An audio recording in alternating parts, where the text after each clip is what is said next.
You see, let me be very blunt, I'm not trying to score points, but the Abrahamic tradition is fixated on the idea that animals are something different from human beings. And God created human beings, especially in his own image, of course not the animals, in his own image. And in a way, this shows that human beings are not linked with the rest of living kingdom. They are something separate. And they are here to live, if you like, exploit the animal kingdom. They say, you are here in charge of all these animals and everything, the creation and the earth and everything.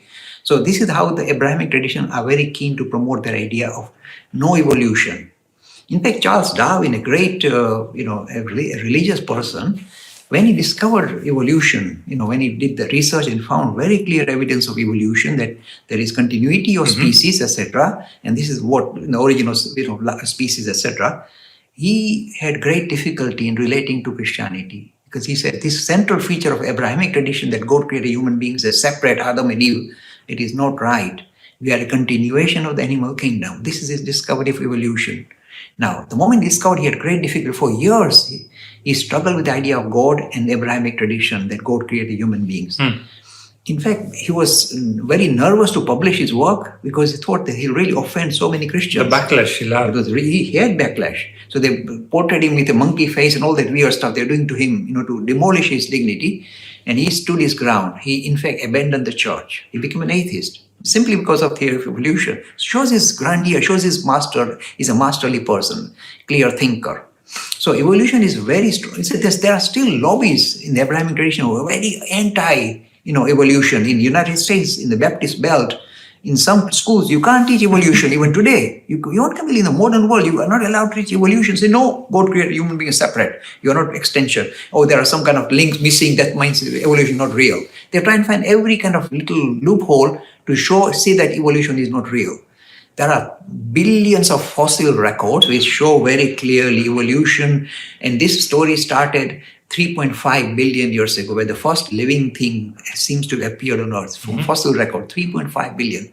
In fact, I had an interesting conversation with Nicky Campbell on BBC. He said, no, Mr. Lakhani, 2 billion years ago, life started. I said, no, 3.5 billion. I stood my ground and said, no. Then my conversation, I said, okay, I play along with you. Let's go carry on. But this is how life started.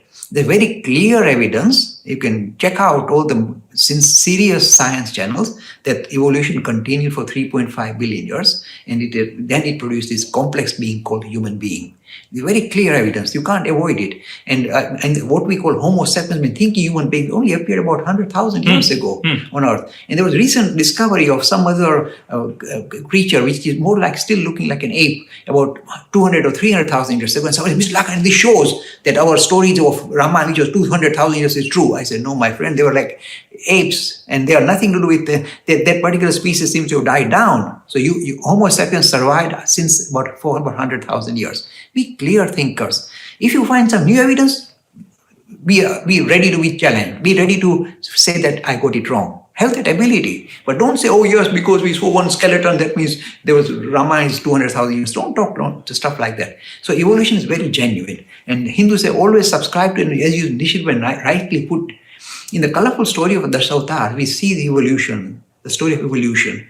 First, fish, life in ocean. Then it says amphibian. Then it says wild animal, boar. Then it says half man, half animal. Then it says a dwarf man. Then it says a wild man. Parshuram is a wild man. He beheaded so many human beings. Then it says a more idealistic man, Ram. Then we say more kind of colorful God or kind of a playful God, Krishna. And then we say, we even incorporate Buddha, say, he's one of the avatars. But of course, the Buddhists will not like that. So this is how the story of evolution is depicted very nicely in the Puran or Bhagavad Puran or the Vishnu Puran that talks about the Dasavatar. It's a nice way to say it's there already. But we already know it. And the one thing that is still a puzzle for evolution, Nishidbhai, and this is where Hinduism will perhaps step in, is this. When you look at the statistical survey, that how can a single cell being suddenly start to become more and more complex? How long would it take for it to become this complex? The answer is 3.5 billion years is not enough. This is reality.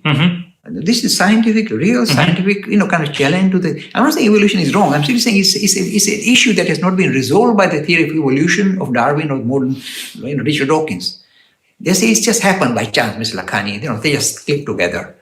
And the cutting example given by one very clear thinker, professor, said, look, it's like saying that there's a junkyard and tornado passes through, and you had tornadoes in the Bahamas recently. A tornado passes through, and the junkyard, everything kind of clicks together. Somehow the nuts and bolts get together, and you get a plane that can fly, already fueled, just because of tornado passing through. It is that impossible for evolution to allow human beings to become this, complex in 3.5 billion years. This is real serious science.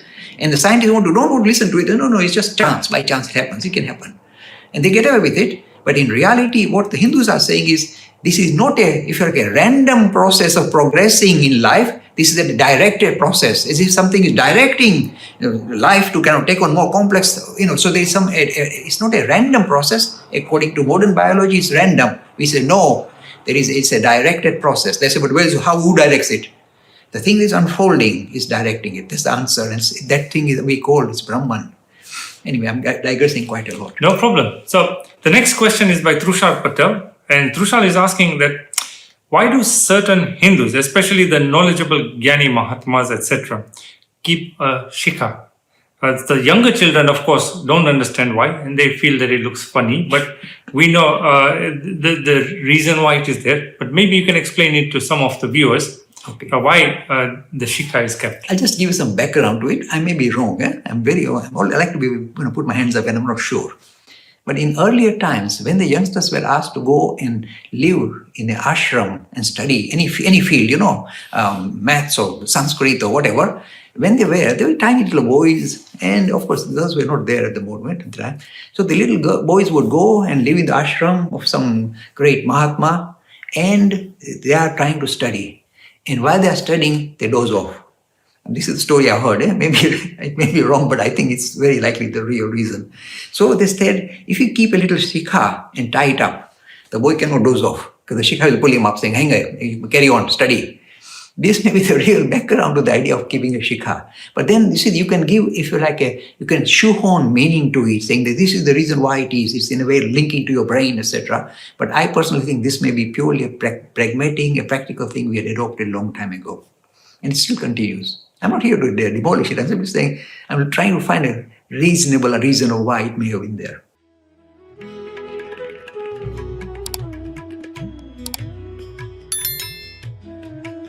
Free e-learning course in Hinduism. To register, please visit www.hindu-academy.com.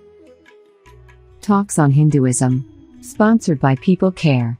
Encouraging caring for the elderly in their own homes. For more information, please visit peoplecare.com.